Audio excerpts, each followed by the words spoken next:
Assalamualaikum warahmatullahi wabarakatuh.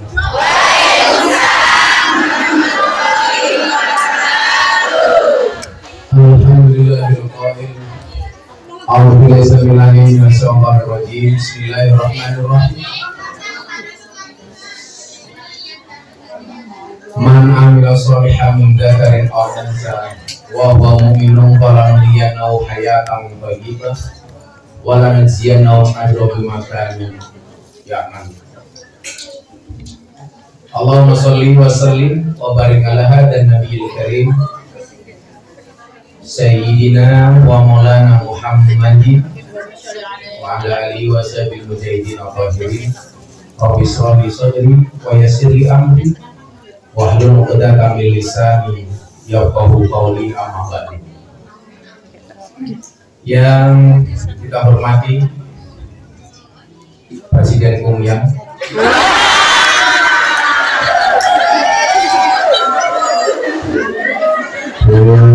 dan Nuris yang sengaja saya diundang untuk membayar utang-utangnya, serta para pahlawan devisa yang hampir saja tadi saya ditahan di imigrasi. Yang mungkin orang imigrasi tahu saya mau dimanfaatkan orang Bunda Nuris. Tapi alhamdulillah kita bacakan selawat nariyah, tahu-tahu kita diloloskan. Itulah saya meyakini manusia boleh berencana, tapi isi hati yang menentukan. Maka alhamdulillah rabbil pagi hari ini setelah tertunda 3 tahun gara-gara COVID-19, kita dipertemukan oleh Allah dalam suasana yang baik habis Idul Fitri. Maka hari ini yang minta doa saya doakan, yang minta maaf saya maafkan, yang minta THR saya minta maaf. Ibu-ibu sekalian yang saya muliakan, ada sesuai dengan tema kita hari ini saja deh. Pengajian Persatuan Dakwah Victoria Muslimah of Hong Kong Limited. Yang limited adalah isi dompetnya menurut fitrah setelah pandemi. Ibu-ibu yang saya muliakan, ada satu hadis yang diriwayatkan oleh Muslim, hadis nomor 2581. Di situ dikatakan oleh Nabi Muhammad SAW, ada orang yang masuk kategori bangkrut. Kalau bahasa perbankannya apa bangkrut itu? Pailit. Dianggap pailit. Siapakah itu yang pailit? Yang pailit adalah yang seharusnya ruangannya 1.200 menjadi 600 orang.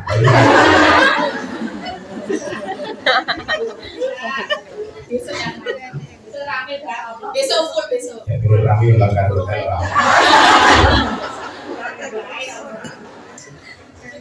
Saya sebenarnya berat banget gitu, karena minggu ini saya 2 kali keluar negeri, kemarin ke Singapura, terus ini ke Hong Kong. Saya bisa harus pulang tanggal 2 karena 2 sore saya ada pengajian sama Pak Menteri BUMN.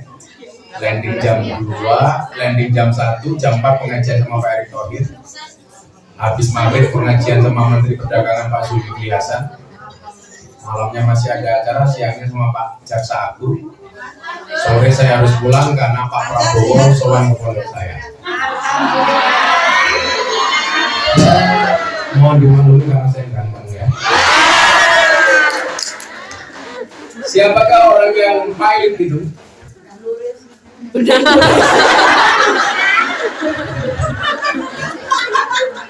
Sharing di Instagram itu kadang-kadang lucu. Tiket tahun 2021. 2020 di post di Instagram. Alhamdulillah akhirnya datang juga.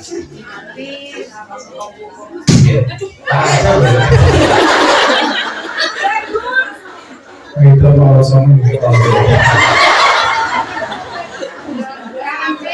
dikatakan faqala innal muflisa min ummati Ya'ti yaumal qiyamati bisolatin wasiyamin wa zakatin wa ya'ti qad syatama wa qadafa hada wa akala mala hada wa sabaka dama hada wa daraba hada fayuqta hada min hasanatihi wa hada min hasanatihi fa in faniyat hasanatuhu qabla ayyudama alaihi ukhida min khotoyahu wa turihat alaihi summa turihat finna. Ini yang dimaksud dengan orang pailit. Orang yang menderita bangkrut atau pailit berat itu siapa?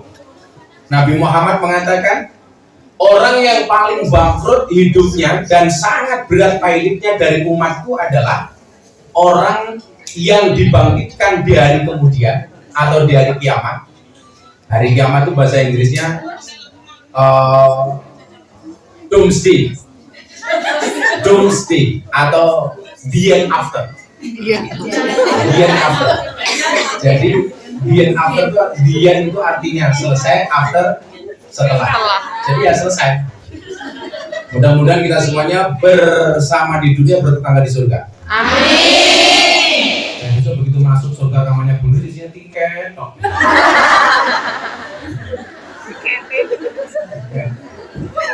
Orang yang datang dari kemudian dengan membanggakan amal ibadahnya yang banyak. Ia datang dengan membawa pahala sholatnya yang begitu besar. Dia datang dengan membawa pahala puasanya, pahala zakatnya, pahala sedekahnya, pahala amal dan lain sebagainya. Tetapi kemudian yang terjadi apa? Kemudian datang pula menyertai orang itu orang yang dulu pernah dicaci maki, pernah dituduh berbuat jahat, orang yang hartanya pernah dimakan olehnya, orang yang pernah ditumpahkan darahnya. Semua mereka yang dianiaya orang tersebut dibagikan amal-amal kebaikannya sehingga amal kebaikannya habis. Jadi ini berita bagus bagi orang yang merasa didolimi dan berita buruk bagi mereka yang berbuat dolim. Jadi akan ada orang yang datang dari umatnya Nabi Muhammad itu membawa amalnya banyak banget. Sholatnya bagus, puasanya keren. Makanya saya itu di Indonesia mengkampanyekan orang puasa tidak minta untuk dihormati. Karena puasa itu tidak minta dihormati, tapi puasa itu melahirkan pribadi yang terhormat. Anda rugi kalau saya puasa pengen dihormati. Rugi. Ruginya di mana? Karena as-shaumuli, puasa itu untukku kata Allah, wa ana ajzibi, dan aku yang akan menggantikan pahala puasa itu. Jadi kalau puasa itu adalah yang menghormati Allah, kenapa Anda masih minta dihormati oleh manusia? Itu amatiran. Makanya saya itu kebetulan ditakdir oleh Allah untuk menjadi orang yang rajin berpuasa dengan melaksanakan puasa Daud. Saya terakhir puasa Daud dari tahun 2016 sampai sekarang. Mungkin kalau keluar negeri kayak gini saya berhenti karena sama istri. Ngerasa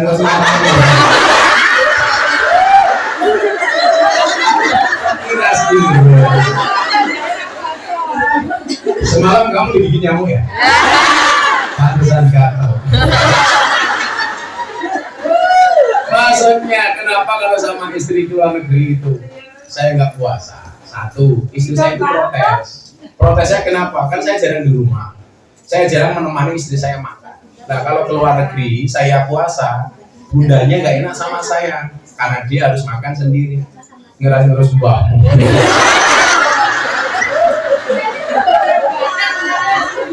Karena gue jadi ini. Lagian begini, kalau puasa itu puasa Daud itu bukan nazar, itu fleksibel. Artinya begini, Nabi Muhammad itu pola puasanya adalah kalau hari itu dia niat puasa, kok Siti Aisyah masak, istrinya bilang, Mas ayo makan. Saat itu pula puasa Nabi dibatalkan demi menghargai istri. Tapi hari itu dia niat puasa, dia niat tidak puasa. Tetapi kalau istri gak punya makanan apapun, langsung hari itu pula dia meniatkan puasa. Fleksibel karena puasa sunnah, beda dengan puasa wajib. Lah, puasa Daud saya itu bukan karena nadar, bukan bukan karena tirakat sesuatu, tapi ya karena menjalankan sunnah saja. Sehingga kemudian apa? Kalau kemudian tidak berpuasa, saya tidak berdosa. Contoh kasus begini, saya dulu nggak mau membatalkan puasa Daud saya, sampai satu ketika pas kemarin pandemi, sahabat saya Sekda DKI Haji Syabullah, ketua PWNU DKI Jakarta, Gus Kiai, Mbok jenengan ke balai kota Jakarta. Kenapa Pak Sekda? Udah lama kita nggak ketemu nih gara-gara COVID. Nggak apa-apa saya datang, nggak apa-apa datang deh. Kita Jumatan. Selesai Jumatan, saya diajak ke ruangan beliau. Pak Kiai ayo makan. Saya bilang, Pak Sekda, saya puasa. Ayolah dibatalin lah. Nanti kalau Pak Kiai nggak mau makan, saya sakit hati, saya sedih. Saya puasa Pak Sekda. Beliau bilang, sudah lah Gus, siapa tahu ini kita makan siang terakhir. Kalimatnya ini, siapa tahu ini kita makan siang terakhir. Sudah nanti kasih tambah uang saku. Jadi Pak Sekda ini orangnya keren. Setiap kali ketemu saya minimal ngasih uang saya itu $5.000 Singapura, $5.000 Amerika. Hari itu saya dikasih $10.000 Amerika. Sudah lah Kiai, batalin. Akhirnya apa? Saya batalkan puasa saya. Dan bukan. Kalau karena uang rambut saya kemarin haji ditawar $100.000. Mau dibeli sama itu rambut atas, apalagi yang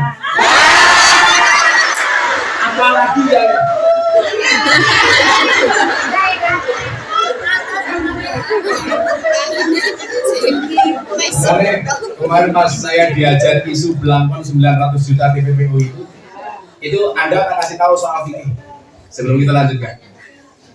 Akad jual beli itu kita nggak boleh tanya uangnya dari mana. Jadi kalau Anda jualan, mau yang beli PSK sekalipun, itu nggak boleh tanya ini uangnya dari mana. Sama halnya ketika saya lelang belangkon, saya itu kan jual belangkon sudah berulang kali. Saya dulu tahun 2000 berapa jual belangkon laku 200 juta. Saya sumbangkan ke santri asuh di Jawa Timur. Kemudian saya jual lagi laku 100 juta. Nah yang terakhir yang dipersoalkan kemarin, belangkon saya laku 900 juta. Uangnya saya sumbangkan untuk sharing. Serupiah pun saya nggak ambil, bahkan saya tombol. Artinya, ketika ini dikatakan TPP itu salah. Yang namanya TPP itu kalau saya punya perusahaan belangkon, kemudian yang bersangkutan nitip uang ke perusahaan saya, itu namanya TPP. Yang saya lakukan itu akad jual beli. Kalau orang jual dan beli dipersoalkan, berarti bakul angkringan yang jualan nasi kucing, ketika yang bersangkutan beli itu juga masalah. Anda beli sesuatu di Indomaret, berarti penjual Indomaret itu juga masalah. Karena dalam akad fikih jual beli itu tidak boleh tanya uangnya dari mana. Nah, makanya kemudian kemarin langsung saya somasi, saya dikawal sama pengawal saya, mau Hercules, akhirnya langsung minta maaf mereka. Kenapa? Karena saya nggak pakai uang itu. Lah, kok belangkonya mahal Gus? Sesuatu itu kalau disukai sama orang harganya unlimited. Contoh rambut saya ditawar $100.000. Belangkonya saja 900 juta. Akan dalamnya.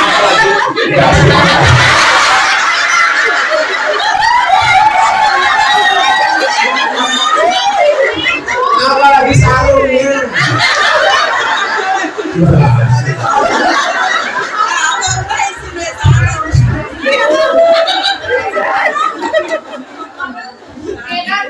Sangkal makan ya.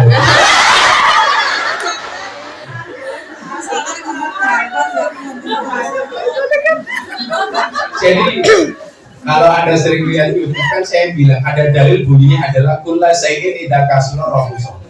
Segala sesuatu itu kalau jumlahnya banyak pasti murah. Ya, ilal adaba kecuali adab. Artinya tanamkan kepada anak-anak jenengan di rumah kalau pengen jadi mahal itu gampang. Jadilah yang sedikit. Barang itu kalau sedikit pasti langka. Kalau langka antik, kalau antik harganya mahal. Kiai itu banyak yang ngurusi lonte jarang. Siapa? Gus Miftah. Berarti Gus Miftah Kiai lonte.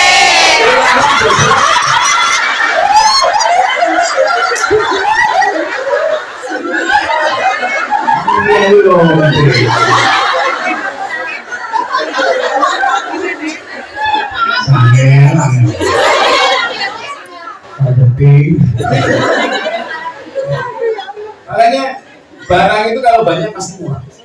Makanya kenapa kalau mau lebaran itu harga-harga mahal? Karena barangnya sedikit, peminatnya banyak. Nah, kita bisa menjadi sesuatu yang mahal ketika kita create menjadi sesuatu yang sedikit. Kecuali adab tuh kalau semakin banyak semakin mahal. Lah barang kalau semakin sedikit semakin mahal.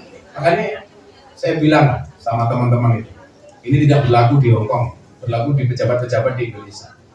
Jadi kenapa di kalangan pejabat, pengusaha dan perusahaan-perusahaan saya dikenal kiai paling mahal? Karena saya punya prinsip. Prinsipnya apa? Dulu, Mbak ya, saya pernah diundang pengajian sama pengusaha batubara yang anggota DPR, sama artis dangdut. Artis dangdut nyanyi 5 lagu. Saya ngaji 1 jam. Selesai acara penyanyi dangdut dikasih uang saku 150 juta. Kiai ngaji 1 jam dibayar 75 juta. Uang saya kembalikan kepada pengusaha tersebut. Saya nggak usah nerima saja nggak apa-apa. Loh kenapa Gus? Anda itu lucu. Penyanyi dangdut yang hanya nyanyi 5 lagu buka titik dihargai jauh lebih mahal dibandingkan kalau begini caranya, selamanya anak-anak Indonesia itu bercita-cita pengen jadi artis dangdut, tidak mau jadi lagian kita tuh nggak fair menghargai tokoh-tokoh agama kita.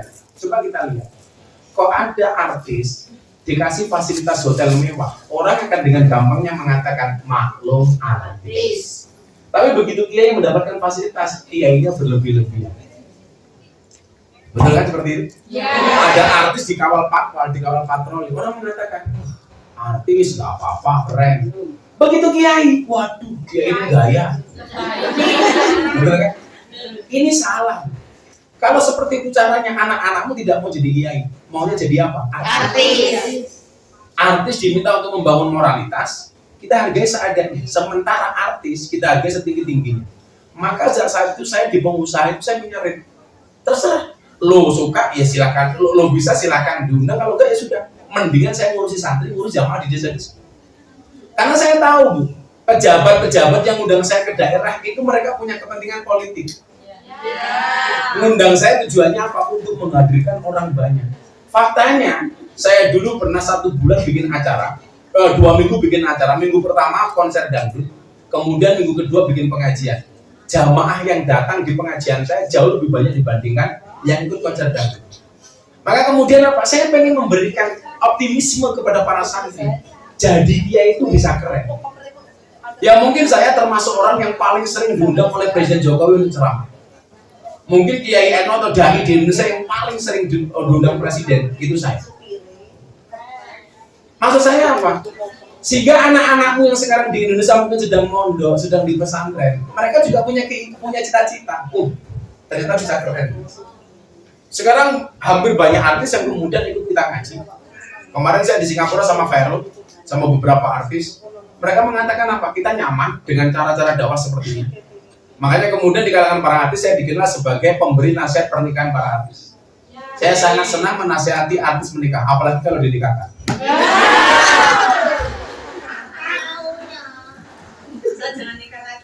Oh enggak, nikah itu senang, tapi jangan senang menikah. Makanya semua istri senang menerima mas kawin, tapi ada satu mas kawin yang paling dibenci sama perempuan, mas kawin lain. Kalian tahu kenapa kenapa zombie itu jalannya kok bareng-bareng? Karena kalau sendirian namanya zoom dulu.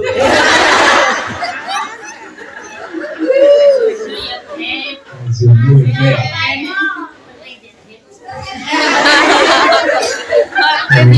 Dulu yo ben sebenarnya duit. Oh, arep ngomong duit dah perlu. Untas.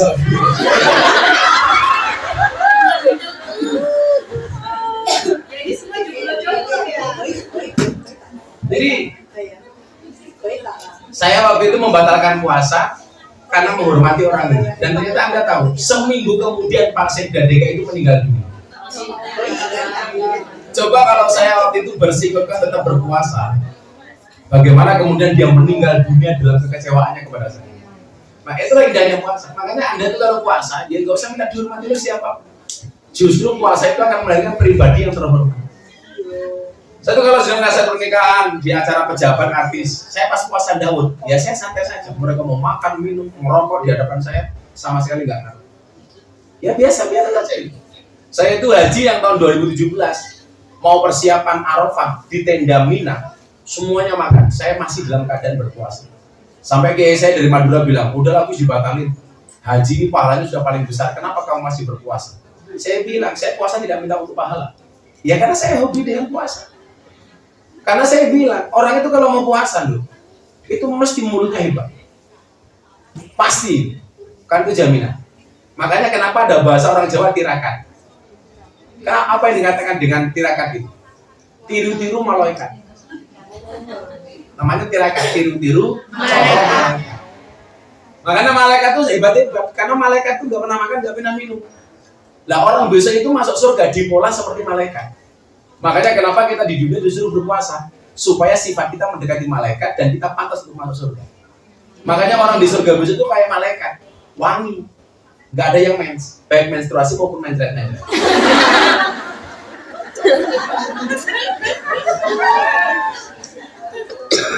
Oh, si muat ya Allah. Aku bebas. Nggak pakai banter sini sih. Ya Allah, ya Allah.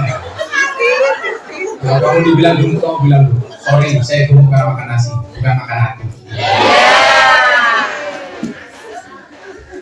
Sekarang cewek gemuk lebih diminati daripada cewek seksi. Kamu tahu kenapa jawabannya? Karena cewek seksi hanya fokus pada penampilan, tidak pernah fokus pada perasaan. Cocok.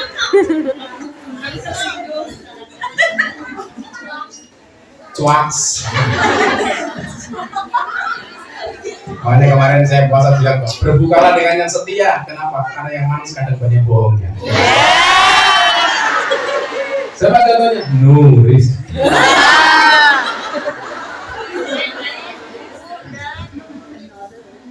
Nah, orang yang datang dari kiamat itu akan dibangkitkan dengan membanggakan amal. Maka satu hal yang perlu Anda ingat, dalam kitab Hikam, Sohibul Hikam Ibnu Athaillah As-Sakandari, kita itu nggak boleh terlalu yakin dengan amal kita.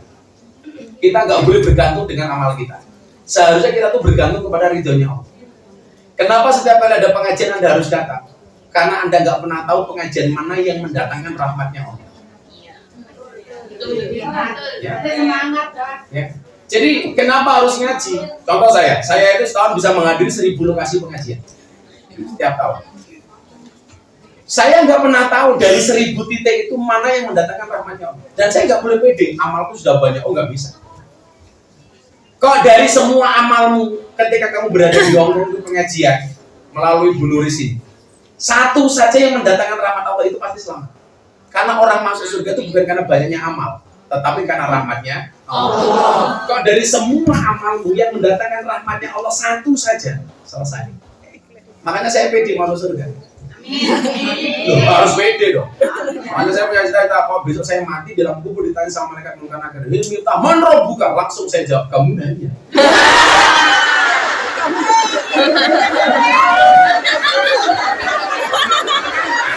Bendino ngaji kok dari takoni manro buka. Paling malaikat jiye kan giebok jasku. Dia buk dalam dilundung, mereka kan ngomong, oh kanjeng toh.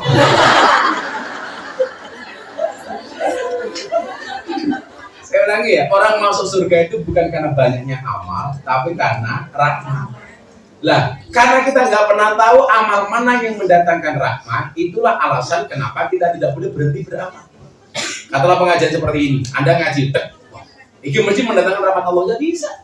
Bisa jadi yang mendatangkan rahmat Allah itu ketika kita pengajian seperti ini, oh pas kita ngedoa Allah atau pas sedekahnya jalan, kita nggak pernah tahu. Makanya kita nggak boleh berhenti. Kok dari 1000 amalmu yang mendatangkan rahmat Allah satu saja, itu jaminan surga. Makanya datang mencari rahmat. Nggak boleh mengandalkan banyaknya amal ibadah. Sementara yang dibilang muflis, bangkrut itu muflis. Dia datang pada hari kiamat dengan merasa banyak amalnya.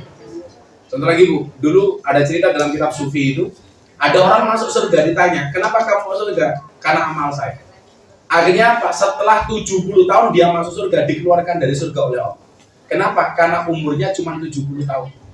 Berarti kalau 70 tahun itu dia beribadah terus, berarti Allah membalas surganya hanya dengan 70 tahun. Tapi kalau kita masuk surga karena rahmatnya Allah, itu hum fiha khalidun, selama-lamanya. Coba kalau baca Quran itu, Anda sering mendengar kalimat fil jannatil lati hum fiha khalidun sama finnar hum fiha khalidun. Bedanya membaca bagaimana? Ketika finnar itu wakaf, berhenti. Baru diteruskan hum fiha khalidun. Tapi kalau fil jannah surga itu langsung diteruskan fil jannatil lati hum fiha khalidun. Kenapa? Karena kalau orang masuk surga itu selama-lamanya. Dia nggak akan keluar lagi ke dalam neraka, masuk neraka. Tetapi kalau dia masuk neraka, itu bisa sementara, bisa keluar dari neraka kemudian masuk surga. Lah masuk surga orang mungkin balik ke neraka. Tapi lah masuk neraka masih punya potensi masuk surga. Kira-kira begitu. Yang cara gampangnya, yang datang hari ini masih berpotensi datang besok hari. Tapi yang datang besok sudah tidak mungkin masuk hari ini. Kira-kira begitu. Jadi kita jangan pernah mengandalkan amal. Jangan Anda merasa sombong, aku jilbaban, sedekahku banyak, puasaku tiap hari. Bahkan para suami mengatakan aku Jumatan bendino. Dino Jumat. Karena saya bilang, Bu Nuris, saya cinta-cintamu kamu dengan Allah, please jangan berinisiatif untuk menemuinya.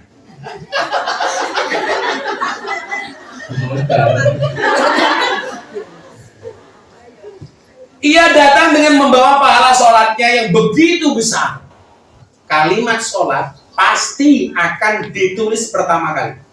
Kenapa? Karena amal ibadah yang paling pertama kali dihisab oleh Allah adalah sholat. Awwalu ma yuhasabu bil abdu as-sholat. Maka teman-teman di sini sesibuk apapun, seminimal apapun tetap sholat. Walaupun katakanlah sholatnya telat atau kemudian tempatnya seadanya, bahkan mungkin di toilet dan lain sebagainya, tetap jangan tinggalkan sholat. Bahkan dalam keadaan duduk sekalipun atau tidur sekalipun, jangan tinggalkan sholat. Pokoknya saya iso-iso sholat. Ala Gus, aku baru sholat masa babi ora pokok. Itu persoalan yang berbeda. Kalau ada orang mengatakan begini, kayak sholat kok gaweane maksiat, itu persoalan yang berbeda. Allah, sholat kok auratnya dibuka.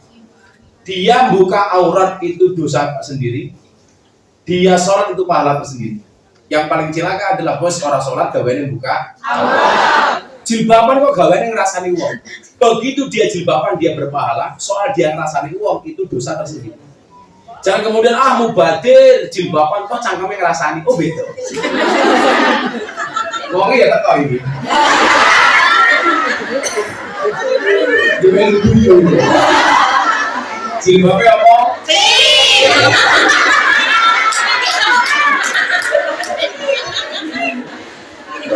Yang jilbabnya kita insya Allah. Aman. Kalimat-kalimat itu menyesatkan. Mubadir jilbaban tok lakuane bosok. Untuk apa sholat kalau dia masih bermaksiat? Goblok bener. Dia sholat walaupun dia bermaksiat, sholatnya tetap berpahala. Walaupun dosanya, maksiatnya tetap berdosa. Yang paling cilaka sudah bermaksiat nggak mau sholat, maka tetaplah sholat walaupun bermaksiat. STMD, sholatnya terus, maksiatnya apa tuh? Ya tetap sholat walaupun kamu bermaksiat.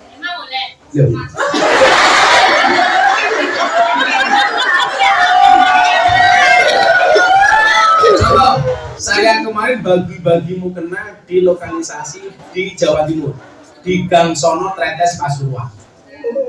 Nah mereka yang tidak pulang bulan Ramadan sebelum mereka operasi dan dinas, mereka menggelar sholat tarawih berjamaah dengan menggunakan mukena yang diberikan oleh Gus Miftah. Mereka tanya, Gus Miftah ngasih mukena, saya ngasih mukena sampai 680 bisa. Saya, oh kamu juga dapat.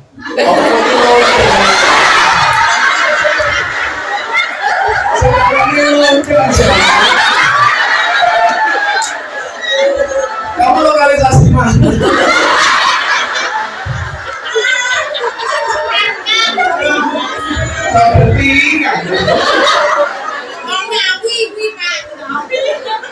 Kalau Ngawi biasanya lokalisasinya di pasar di Guyangan kan. Kalau Kediri di Semampe. Rumah semua di Brandes. Kapan? Bukan di Londe. Menariknya apa? Mereka sebelum operasi Ramadan itu mereka malamnya sholat tarawih.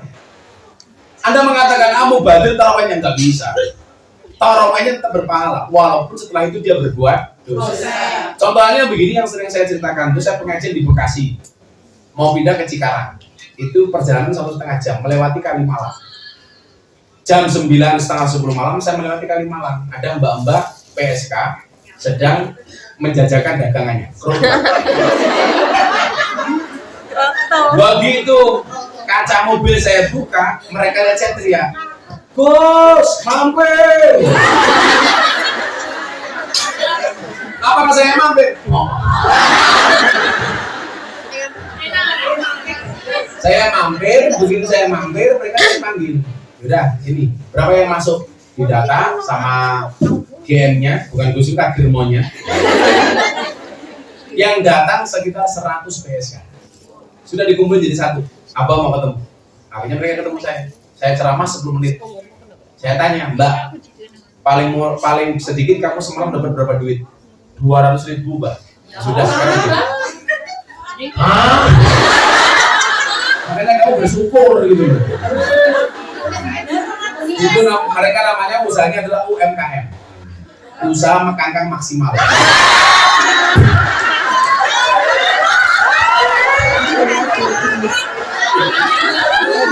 Kamu mancing-mancing aja.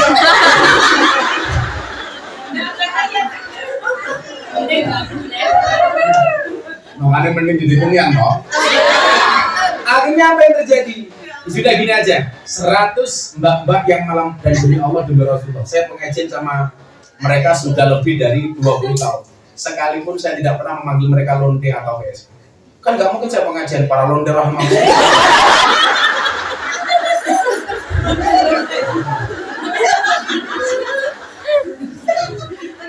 Ya masyaallah muslimin, masih kota londe rahmatullah.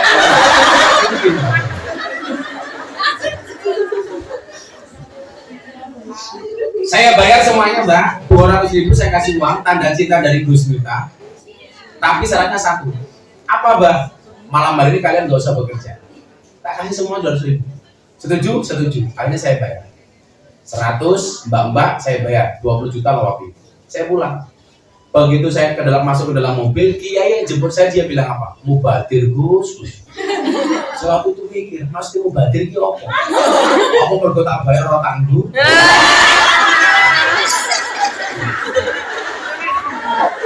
Atau apa? Saya tanya, kiai yang dimaksud mubadir apa? Mubadir, malam hari ini mereka berhenti bekerja. Oh besok mereka bekerja lagi. Itu kan mubadir. Saya bilang apa?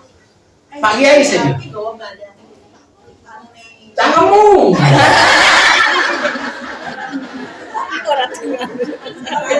Suara ini kayak ini cangkem nulis ya.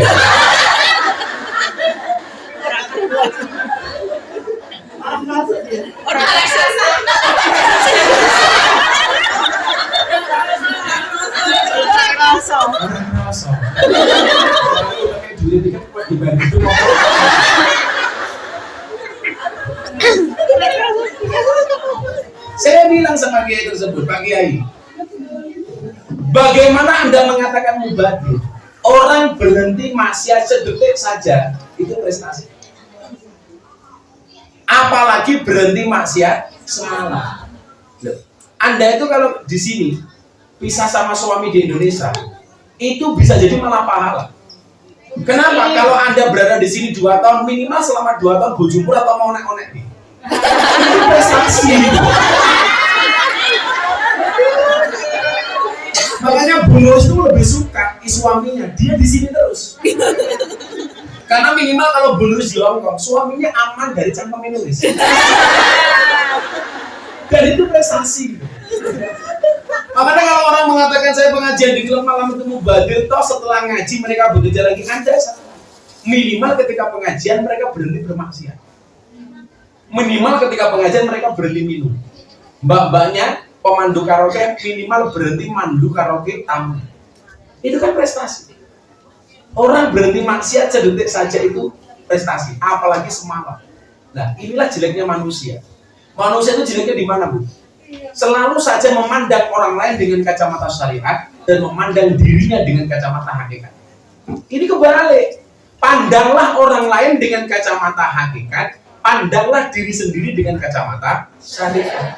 Pandanglah orang lain dengan kacamata hakikat sehingga kita tidak gampang menyalahkan orang lain, tidak gampang untuk justifikasi kepada orang lain, tidak gampang menghukumi orang lain dan menghakiminya. Tetapi pandanglah diri sendiri dengan kacamata syariat supaya kita lebih berhati-hati. Coba ini diingatkan, ini kalimat yang sempurna siang hari. Pandanglah orang lain dengan kacamata hakikat sehingga kamu tidak gampang menyalahkan orang lain, tidak gampang menghakimi orang lain, tidak gampang melabeli orang lain salah. Tetapi pandanglah dirimu sendiri dengan kacamata syariat sehingga kita bisa lebih berhati-hati. Maka kalau seperti itu enak. Ada orang bermaksiat, kamu harusnya bersyukur. Bersyukurnya di mana? Alhamdulillah saya tidak ditakdir maksiat seperti mereka. Bener nggak? Tapi persoalannya enggak. Kalau ada orang ahli maksiat, selalu saja kamu lihat kemaksiatan dia ahli maksiat. Anda nggak bisa. Imam Ali bin Abi Thalib mengatakan apa? Ketika malam hari kamu melihat orang bermaksiat dan kamu ketemu di keesokan harinya, jangan pernah katakan dia ahli maksiat. Kenapa? Karena bisa jadi malam itu dia sudah bertobat, mata kamu tidak melihat. Lah, jangankan kok kita orang awam, kiai-kiai saja banyak yang nggak bisa seperti itu. Saya dulu ngajak orang mabuk sholat, diajar sama kiai, Miftah goblok. Orang mabuk kok diajak sholat. Bukankah kamu tahu ada hadis yang bunyinya sholatnya orang mabuk tidak diterima oleh Allah 40 hari. Saya langsung bilang, ditompor urusan cangkemmu. Tapi urusan pengiranku. Maka saat satu muncul quote-nya Gus Miftah yang paling viral di bokong truk. Cukup roket dan atlet yang menilai amalku cangkemmu rasa melu-melu.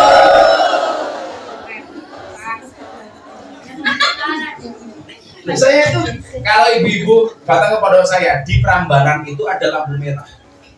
Itu yang ngamen di situ sahabat-sahabat saya yang banci-banci. Orang marah-marah, saya nggak marah.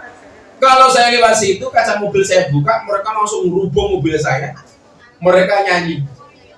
Kenapa? Mereka nyaman. Saya kasih uang, langsung dirubuk ke susunya gelundung. Orang lain marah, saya enggak. Tapi mereka manut. Ini sudah saya siapkan sarung sama baju koko mau saya kasih mereka. Tak kasih kepada mereka. Nah, orang kayak saya itu orang yang terlalu slow banget. Wallace, slow. Kenapa? Saya nggak pernah masuk ke wilayah dosa pribadi seseorang. Kenapa? Karena saya juga berpotensi sama melakukan dosa itu. Makanya dalam agama, dosa sosial sama dosa pribadi personal itu lebih besar dosa sosial. Pejabat yang korupsi uangnya rakyat itu dosanya lebih besar dibandingkan dosa saya pribadi.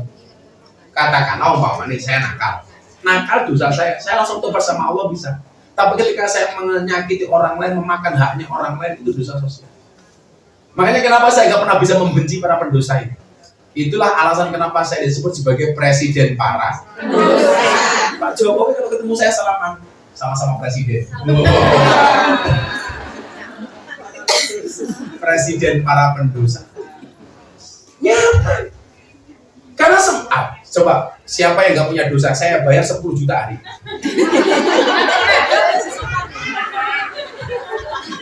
Kita gelem, Gus. Apa nih? Bodoh wis kemarin, Cok. Kowe iki bahasa lamane sing rasani. Langsung ngomong kalau bodoh wis langsung mau ngrasani. Kok bodoh saya ini peteng dia. Ya bandine oke ora.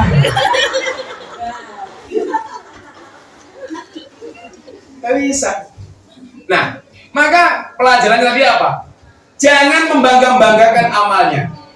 membawa pahala sholatnya yang begitu besar. Ya, dari semua amalan memang sholat ini pahalanya yang paling besar. Maka ingat kata-kata saya hari ini. Kalau hari ini kamu ditakdir oleh Allah lagi senang membaca Al-Quran, berarti Allah sedang menghendaki bercakap-cakap dengan kamu lebih khusus.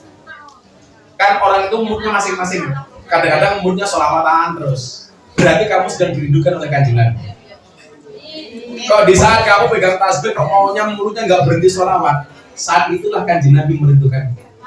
Di saat kamu sedang rajin membaca Al-Quran, itulah saat dimana Allah menghendaki bercakap-cakap dengan kamu. Makanya di mana saja iramanya, ritmenya. Kok aku pengen ngaji terus ya? Berarti Allah pengen omong-omongan karo jenengan. Kok kamu hari ini kecenderungannya pengen sedekah terus?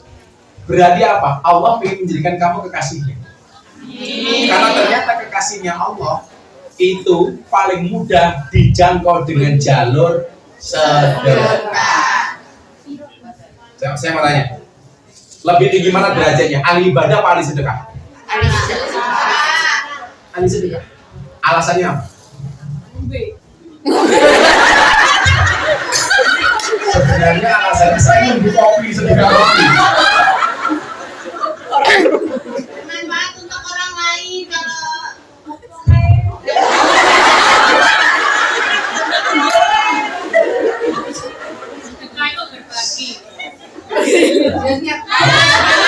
Yang ngerti gunanya coba kita baca dalam kitab Wasiatul Mustafa. Wasiatul Mustafa ini kitab wasiatnya Nabi kepada Sayyidina Ali. Makanya kenapa orang Syiah itu berlebih-lebihan memuja Sayyidina Ali? Karena memang Nabi Muhammad pernah mengatakan, kalau seandainya ada Nabi setelah aku, maka yang layak menjadi Nabi itu adalah Sayyidina Ali. Nah, orang Syiah itu berlebih-lebihan memandang Sayyidina Ali dengan mengistimewakan Sayyidina Ali dan menganggap semua sahabat yang lain salah. Itu kenapa Syiah dikatakan sesat gara-gara itu. Apa kata Nabi soal sedekah? Coba ingat-ingat. Allah inna awliya Allah lam yanalu min rahmatillahi wa sa'ataridwani bikasratil ibadah walakin yanaluha bisa khawatin nafsi wal istihana anid dunya. Sesungguhnya para kekasihnya Allah, wali-walinya Allah mendapatkan rahmat dan keluasaan dari Allah itu bukan karena banyaknya ibadah, tapi karena banyaknya sedekah. Kalau Anda ahli ibadah, puasa, sholat, tahajud, qiyamul lail, yang mendapatkan manfaat dari tahajud itu siapa? Kamu sholat jenggang-jengking, yang mendapatkan pahala dari jenggang-jengking itu siapa? Ya kamu sendiri. Kok suami gitu?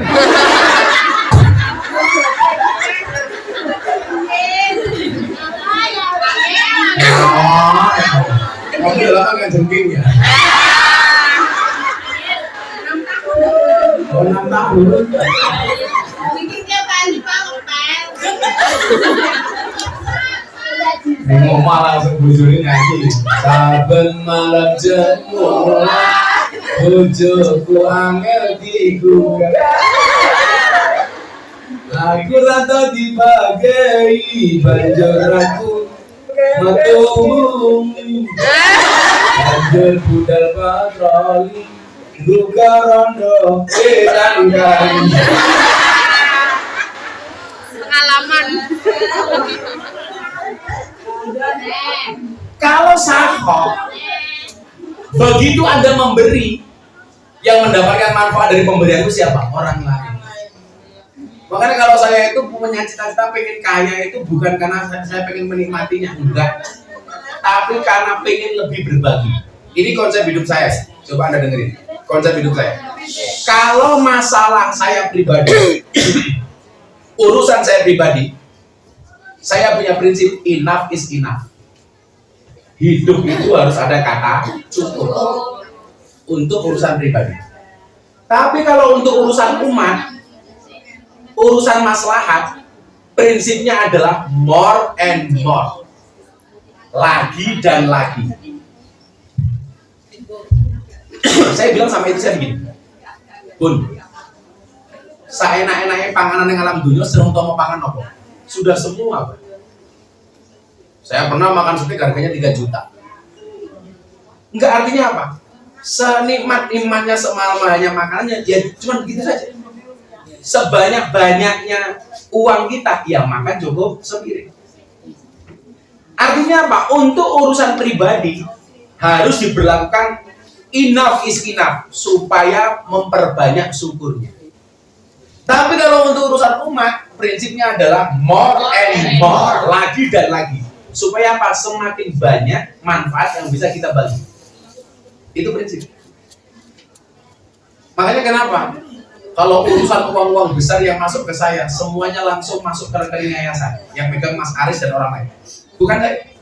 Kayak saya kemarin dikontrak sama Telkom sama Pertamina setiap Ramadan. Ada uang sekian M. Saya nggak tahu wujudnya. Langsung untuk urusan umat. Langsung untuk urusan santri. Karena kalau untuk urusan santri, more and more. Saya harus lebih banyak memberikan mukena untuk teman-teman PSK. Saya harus lebih banyak menyantuni anak yatim. Tapi kalau untuk kepentingan pribadi, enough is enough. Sehingga orang kita nggak ngoyo tuh. Kamu mesti nagih loh. Maka yang sering saya bilang apa? Jangan minta kaya, tapi mintalah cukup. Karena banyak orang kaya tapi tidak merasa cukup. Jangan minta senang, tapi mintalah tenang. Tenang. Karena banyak orang bersenang-senang hatinya tidak. Bapak PSK-nya senang-senang tapi hatinya tidak nyaman. Nggak tenang, nggak mungkin tenang. Orang selingkuh, nggak mungkin dia tenang. Mungkin dia senang tapi nggak akan tenang. Waduh, konangan lagi.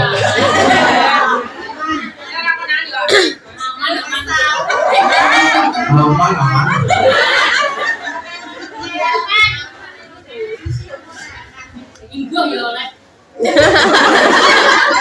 Sepandai-pandainya seorang suami menyimpan istri muda, pada akhirnya tetap tua.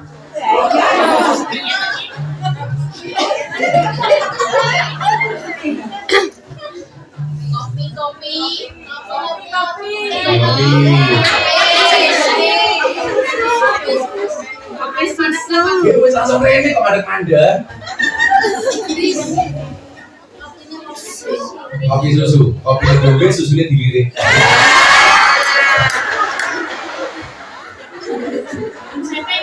Konsepnya begini. Kalau kopi susu gini kan membingungkan. Kopi ini ngejak melek, susunya ngajak dulu. Saya terus ngopi karena hidup itu butuh inspirasi bukan halusinasi.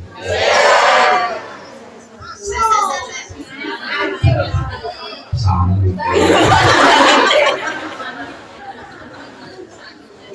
Ya, 20 menit lagi kita tanya jawab. Kamu tanya apa terserah. Yang tanya tak kasih hadiah, Mas. Jadi apa? Apanya? iPhone miskin.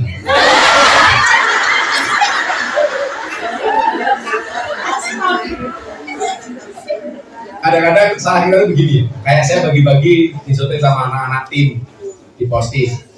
Komentarnya orang kadang-kadang apa? Ini menurut saya bukan. Komentarnya Gus kok gua dereng diwenehi. Ini salah. Seharusnya komentar kamu apa? Ya Allah, mudah-mudahan saya juga bisa seperti ini. Jadi mindset kita tuh mindset miskin gitu. Ketika kita berbicara sedekah, langsung saja yang terbayang di benak kita itu saya akan menerima. Seharusnya apa? Saya akan memberi.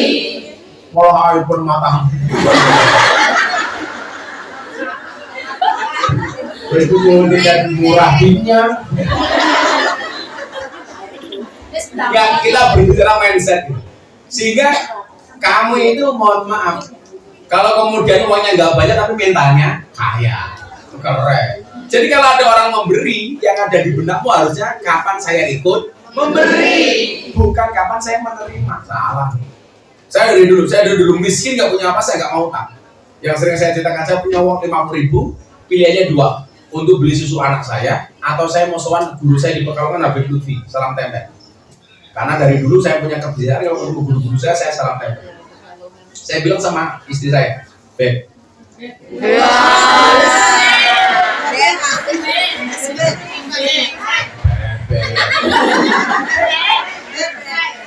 Beb itu iranya di mana? B-nya. Kalau nggak ada B-nya nggak enak. Tapi B-nya kalau B-nya diganti.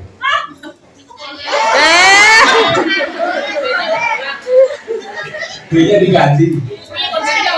Jadi apa?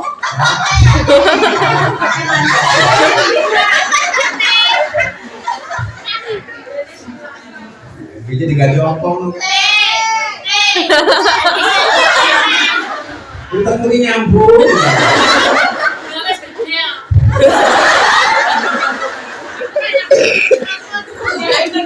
Sudah masa ini nggak hebat.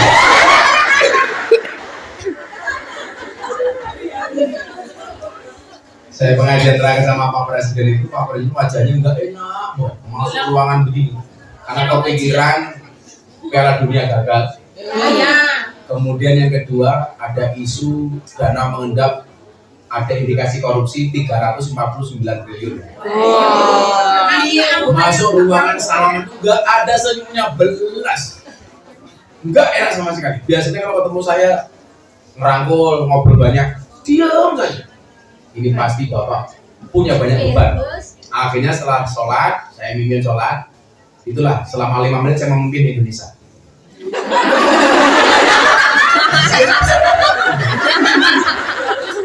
Dan selama 5 menit Pak Jokowi marah sama saya. Saya ngadep, Pak Jokowi belum ngadep. Aku duduk, Pak Jokowi belum duduk. Aku yakin, yes. Presiden manut aku. Ya, lah sombong karena kalau menceritakan Pak Jokowi ya pantas. Soal menceritakan Nuris. Iya. Akhirnya habis sholat, saya diminta langsung wudhu. Kuliah terserah antum. Akhirnya saya ceramah. Selesai ceramah, wajah beliau fresh. Saya bilang begini. Presiden itu orang itu kalau semakin tinggi derajatnya, itu pergaulannya semakin terbatas. Orang itu semakin penting, maka lingkungannya semakin terbatas. Sekarang pertanyaannya adalah siapa yang berani duluan sama Pak Jokowi? Sama Presiden. Nah, makanya saya melihat psikologi itu berarti Pak Jokowi perlu saya hibur. Makanya kenapa saya diundang? Itu yang diajukan terakhir karena acara forum lintas partai, semua partai datang. Itu cari Ustaz. Semuanya diajukan nama Ustaz kepada Presiden, ditolak semuanya. Terakhir beliau bilang, bisa nggak saya diundangkan Gus Miftah? Ternyata kunci membahagiakan Pak Jokowi. Selesai acara beliau ngerangkul, saya bilang, terima kasih ya Gus, saya dihibur. Ya, mikiri wong sa Indonesia, di wongin dua belum kayak ngono kae.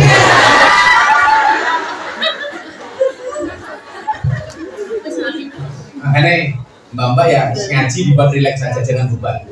Makanya bahasa saya apa? Agama itu solusi bukan problem. Jadi tadi bilang saya, jangan mengandalkan banyaknya ibadah. Dia datang dengan pahala sholatnya yang begitu besar, pahala puasanya. Apalagi orang puasa itu besok masuk pintu surga, ada pintu sendiri, namanya Babur Roya. Pahala zakat dan sedekahnya, semua banyak banget. Saya itu ditakdir sama Allah, anak istri saya 2 pak untuk bersedekah. Makanya kenapa kemana-mana saya bawa cash. Kalau ajudan yang sering ikut saya itu pasti apa? Uang tas saya pasti banyak uang cash. Karena saya paling nggak bisa melihat orang pinggir jalan pemulung lagi ngambil sampah, kok mata saya melihat nggak ngasih, itu rasanya saya berdosa. Dan itu perlu dibiasakan. Cuma saya itu orangnya agak unik. Uniknya di mana? Kalau ada orang minta, saya itu nggak suka. Tapi kalau diem dan saya tahu dia butuh, pasti saya kasih. Jadi kalau ada orang kayak di makamnya wali ngejar-ngejar minta-minta, malah saya kasih. Kamu diam saja, tak kasih. Terus ngasih kan dulu.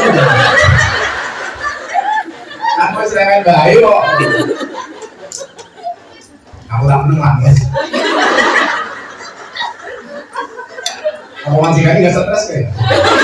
Kemudian Oma ibu lah. Kita singkat tanganmu itu.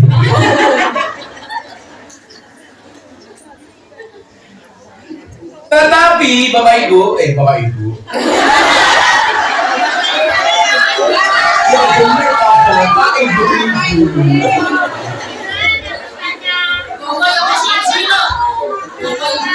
Kurang ajar.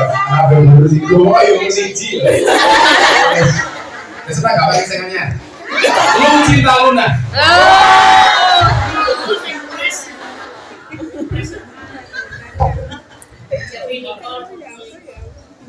Rupanya kalian jadi Nicole. Ya Allah. Kamu nafsu amat sih.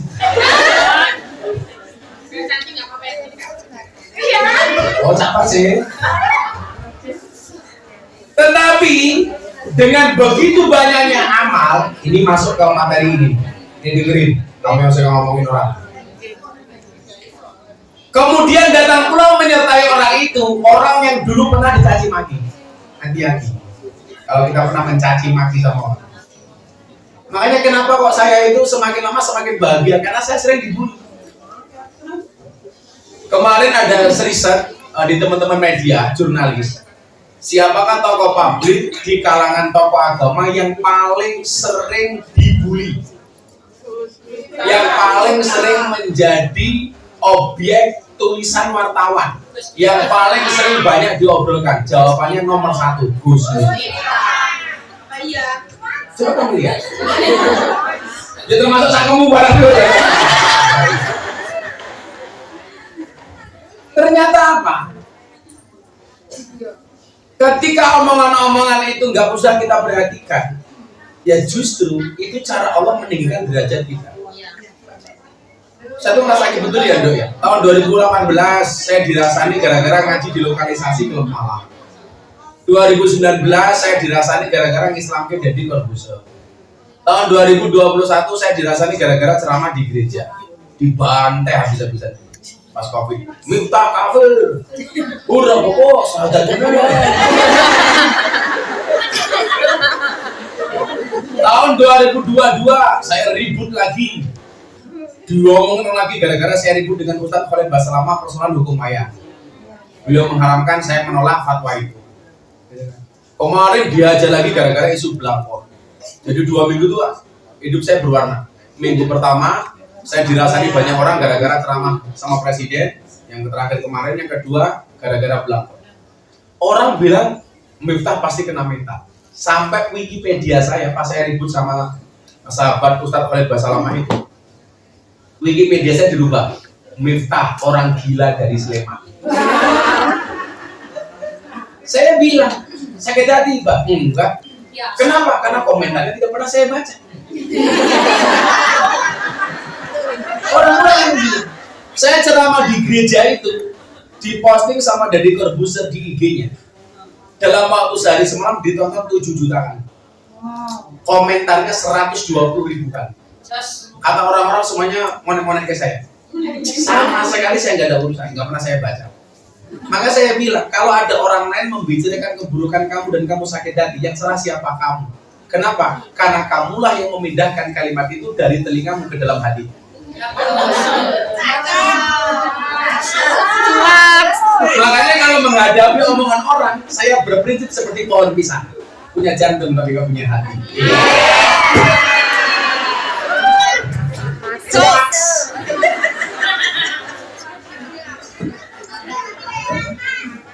Apa? Kayak mantan.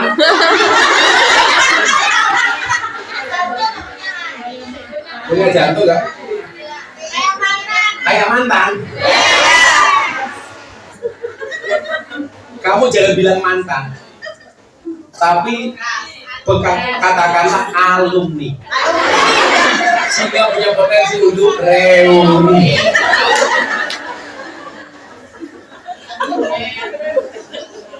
Move on itu pilihan.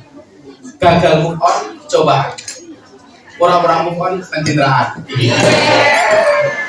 Cuaks. Alhamdulillah saya gak punya mantan karena saya gak punya pacaran. Apa mana?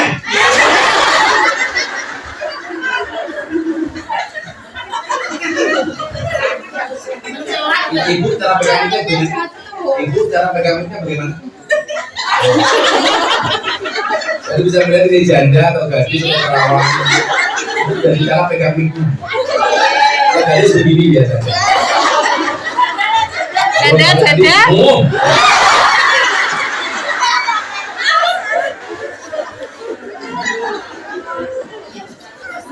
Sallallahu Alaihi Muhammad. Ya. Jadi orang yang dicaci maki itu bisa akan datang. Kemudian apa yang terjadi? Pernah dituduh berbuat jahat. Ini mesti nulis bla bla bla bla bla. Santai aja Bu nulis. Kayak kali. Atau orang yang hartanya pernah dimakan olehnya. Nah, termasuk tiga pengajian karena mungkin pernah hartanya pernah dimakan.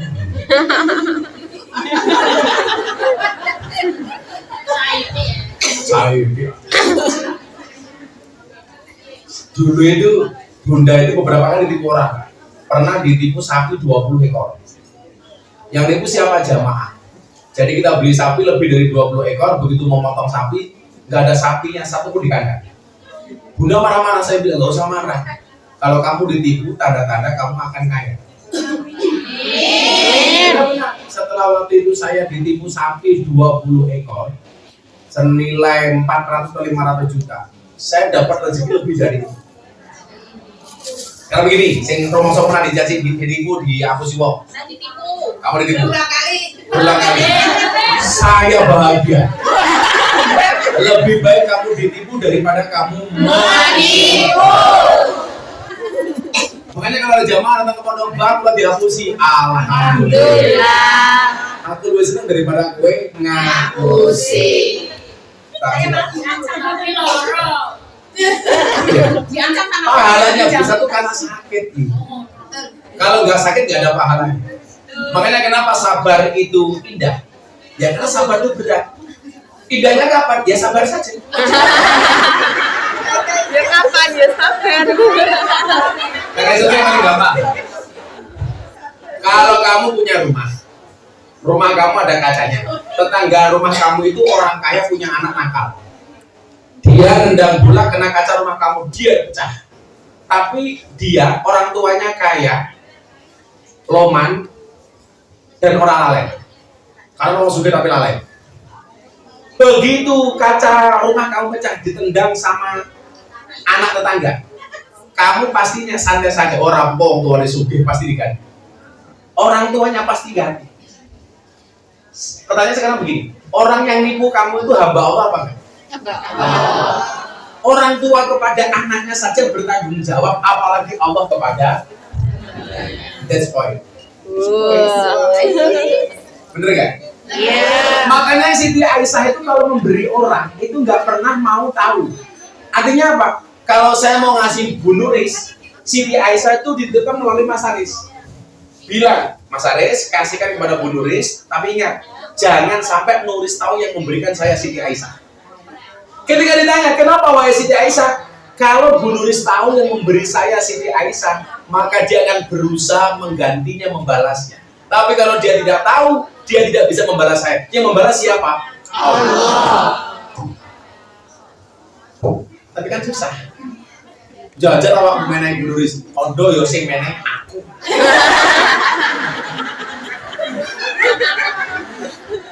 Begitu semulai, wes mau ada apa belum? Wes. Itu soalnya. Makanya kita lebih suka dipuji oleh manusia dibandingkan dipuji oleh Allah. Sebagai seorang suami, saya akan bertanggung jawab ketika istri saya mempunyai kesalahan, mempunyai utang. Allah nggak mungkin lepas tangan dari hambanya yang ngapusi kamu. Piye sing ngapusi awakmu yo kawulane Gusti Allah. Nah, tapi kalau kaitannya dengan orang bangkrut ini, kenapa kemudian kita harus punya sawalan dan tradisi silaturahmi? Karena orang-orang yang pernah dicaci, pernah dituduh berbuat jahat, orang yang hartanya pernah dimakan, orang yang mungkin pernah ditumpahkan darahnya, semua orang yang dianiaya, amal yang banyak tadi itu diberikan kepada orang yang dicaci maki. Kalau kamu pernah mendolimi orang di dunia, di akhirat orang yang kamu dolimi akan datang dan amal kamu yang banyak diberikan kepada orang yang didolimi. Kalau kamu pernah dicaci maki sama orang, kamu diam, orang yang mencaci kamu besok pahala sholatnya, sedekahnya, zakatnya, puasanya akan diberikan kepada kamu. Selama kamu dicaci ikhlas. Itulah alasan kenapa puasa itu saum atau siang maknanya adalah al-imsak. Imsak itu artinya ngempet. Makanya dicaci, bajingan gue, ini so'imun, sorry saya sedang berpuasa. Balasnya kapan? Berbuka. Doain.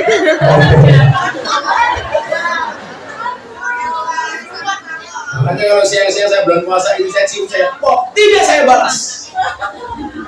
Kapan balas ciumnya? Baru. Loh, baru apa? Kamu salah begini. Berarti lah terawih Gus. Pahala kumpul karo bojo. Kuwi luwih gede tinimbang salat terawih goblok.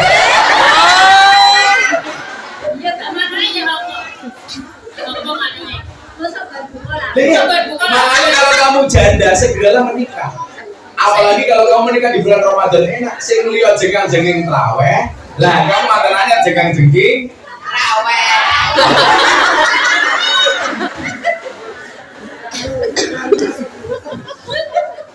Semua mereka yang dianiaya dibagikan amal-amal kebaikannya sehingga amal kebaikannya habis. Hati-hati.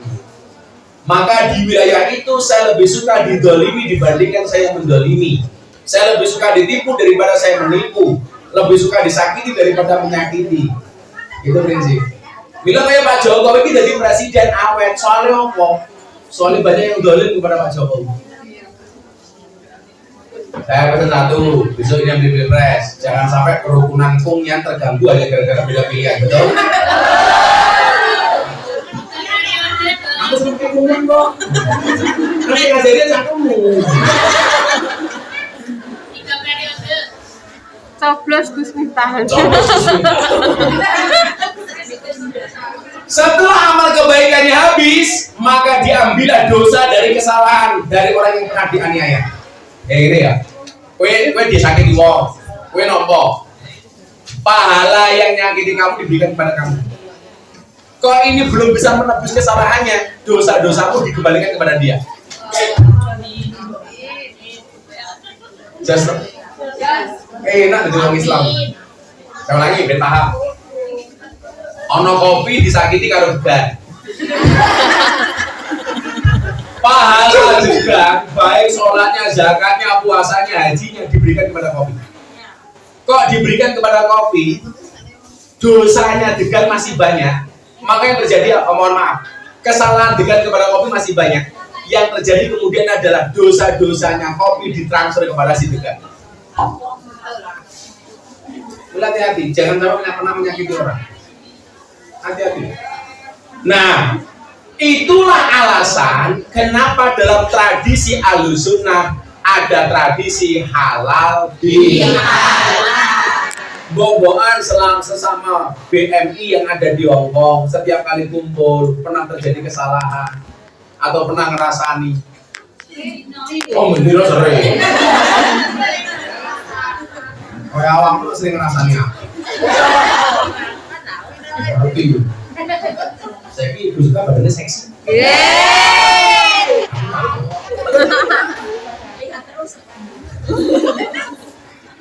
Saya itu orang yang paling slow, kenapa? Oh, kenapa saya dibicarakan orang lain gak pernah sakit hati? Ya, kenapa orang itu membicarakan saya? Ya, karena saya terkenal. Kalau nggak mau dibicarakan gampang, jangan nggak usah jadi orang.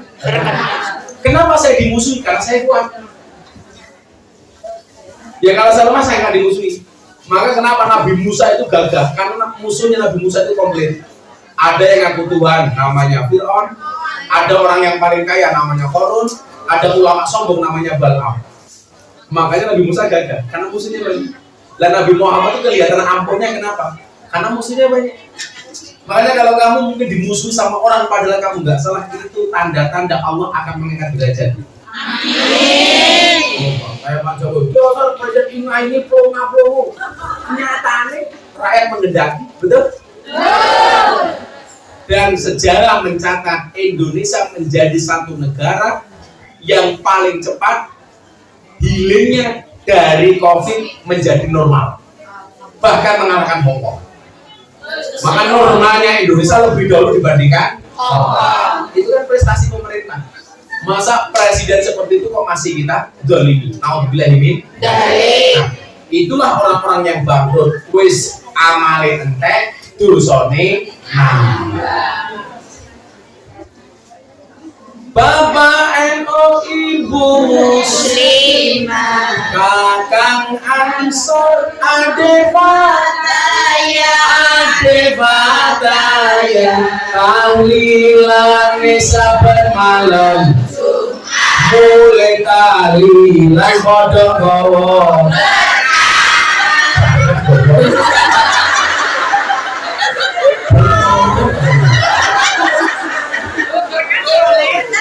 Tahlilan saben malam Jumat, mulai tahlilan padha gawa.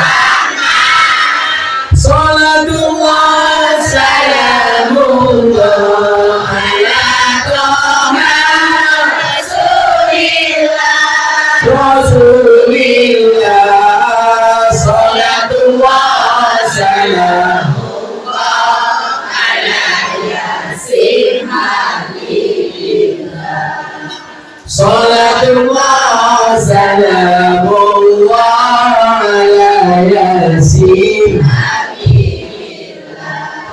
Wong urip ning alam donya iku ngono mung sedela bodho asor abesino awan bengi dosulaya. Bodho asor abesino awan bengi dosulaya. Salatullah salamullah ala Toha Rasulillah.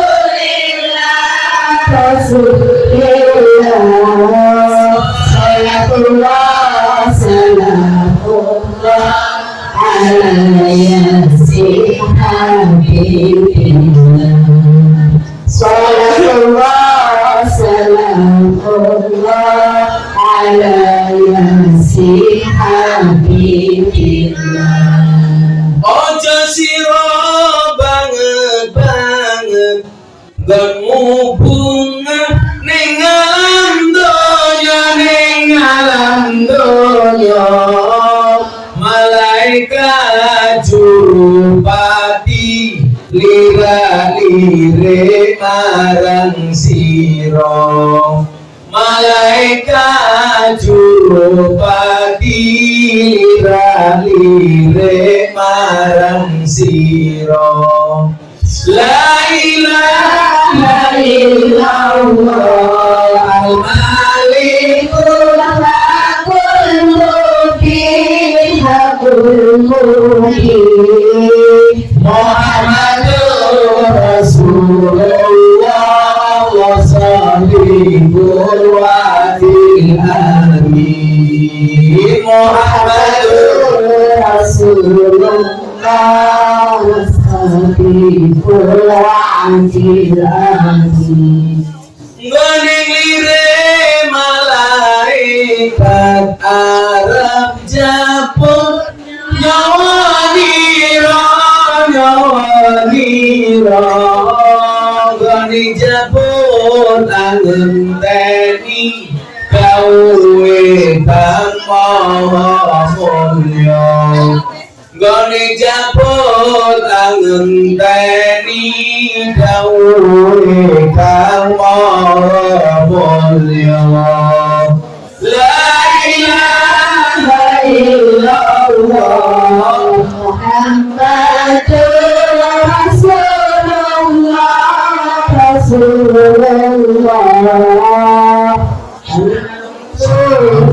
So tahu aku mobil. La ilaha illallah al-malikul hakul mubin Muhammadur Rasulullah wa sahbihi Muhammadur Rasulullah al-Sadiqul wa'adil amin. Sawise didhawuhi banjur tandang karo kondo aku iki mau sadar mau kowe mati ra kena semoyo. Aku iki mau sadar mau kowe mati ra kena semoyo. La ilaha illallah al-malikul Hakul mubin, hakul mubin Muhammadur Rasulullah al-Sadiqul wa'adil amin. Muhammadur Rasulullah al-Sadiqul wa'adil amin. Tulaning bagus tuku ya Bunuris jalan kota sedekah. Alah, terus aja.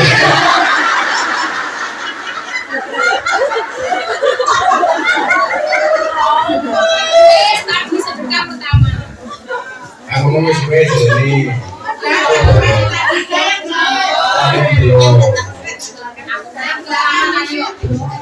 Ciri-ciri orang pelit wis.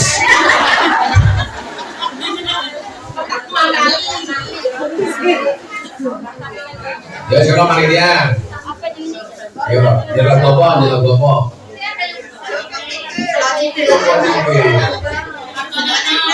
Bocok galak. Ya sekarang panitia siap-siap. Coba pikir yuk. Coba pikir ngombe dawet atau pikir dasi.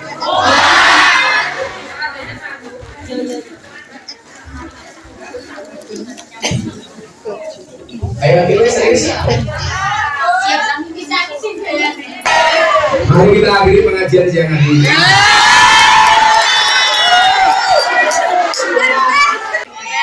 Yes. Turun ning sawah terus ning kali. Kayu nongko digawe lemari. Gus Miftah gagalan sregep ngaji. Oke rondo sing jero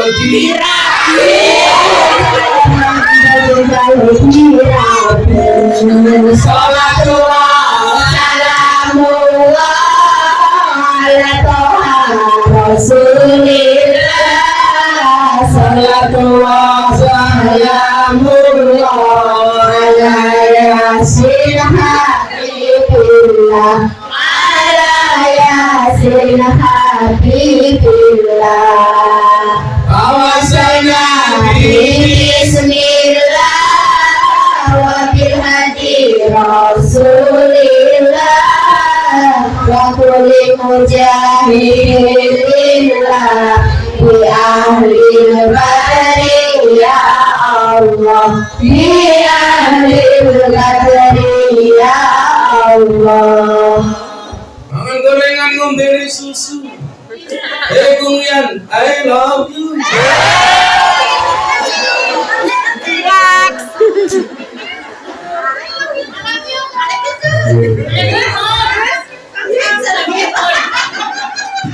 Tugu bawang kleru merica wes kepacet sayang menghianat panca. Semarang kali ini budek sing disayang matane pizza.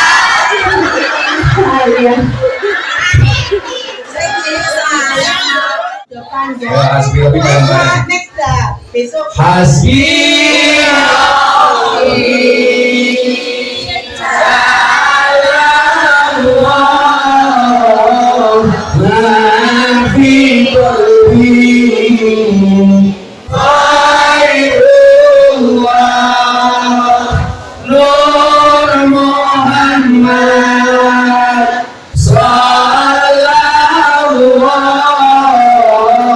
La ilaha Hasbi Rabbi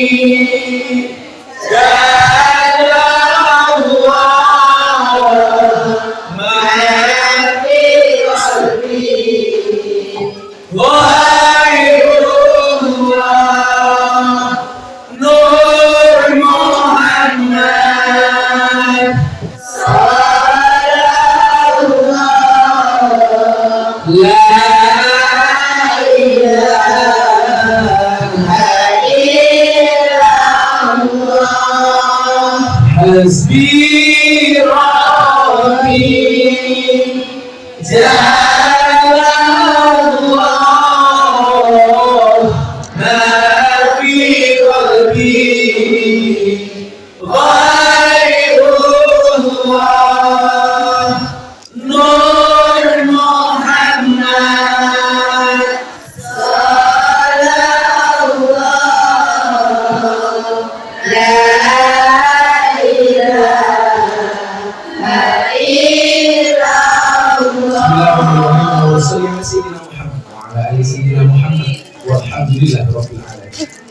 Allahumma rzuqna istiqamah. Ya Allah ya Rabb, anugerahkanlah kepada kami semua yang hadir kehidupan yang istiqamah. Allahumma rzuqna bi ziyadatil ilmi wal rizqi wal ibadah. Ya Allah ya Rabb, anugerahkanlah kepada kami semua dengan bertambahnya ilmu, amal, rezeki dan ibadah. Allahumma rzuqna dzurriyyatan thayyibah. Ya Allah ya Rabb, anugerahkan kepada kami semua yang hadir keturunan yang soleh-soleh. Allahumma rzuqna ahlan sakinatan mawaddatan warahmah. Ya Allah ya Rabb, anugerahkan kepada kami semua yang hadir derajat keluarga sakinah mawaddah warahmah. Allahumma rzuqna bi alfi quwwah. Ya Allah ya Rabb, kami lemah, anugerahkan kepada kami ya Allah beribu-ribu kekuatan ya Allah. Allahumma rzuqna bi alfi barakah. Ya Allah ya Rabb, kami semua penuh dengan maksiat, anugerahkan kepada kami beribu-ribu keberkahan ya Allah. Allahumma rzuqna bi alfi karamah. Ya Allah ya Rabb, kami semuanya hina, anugerahkan kepada kami ya Allah beribu-ribu kemuliaan ya Allah. Allahumma rzuqna min ahli sunnah wal jamaah. Ya Allah ya Rabb, dari sekian banyak aliran dan golongan yang ada ya Allah, jadikan kami semua yang hadir dari golongan ahli sunnah wal jamaah. Allahumma rzuqna bi husnil khatimah. Pada akhirnya ya Allah, kapanpun kami kembali kepadamu ya Allah, anugerahkan kepada kami derajat husnul khatimah. Rabbana atina fid dunya hasanah wa fil akhirati hasanah wa qina adzabannar. Walhamdulillahi rabbil alamin. Hadiah Fatihah pasti akan berdua ya karena saya ulang 11 kali untuk semua hajat kita. Al-Fatihah.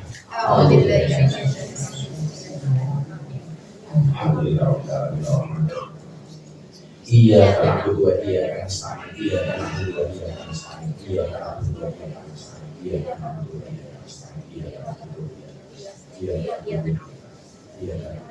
nasta'in. Iyyaka na'budu wa iyyaka nasta'in. Iyyaka na'budu wa iyyaka nasta'in. Iyyaka na'budu wa iyyaka nasta'in. Iyyaka na'budu wa iyyaka nasta'in. Ihdinas siratal mustaqim. Siratal ladzina an'amta 'alaihim. Subhanallah wa bihamdika asyhadu an la ilaha illa anta astaghfiruka wa atubu ilaik. Walhamdulillahi rabbil alamin. Wa rahmatullahi wa barakatuh. Assalamualaikum warahmatullahi wabarakatuh.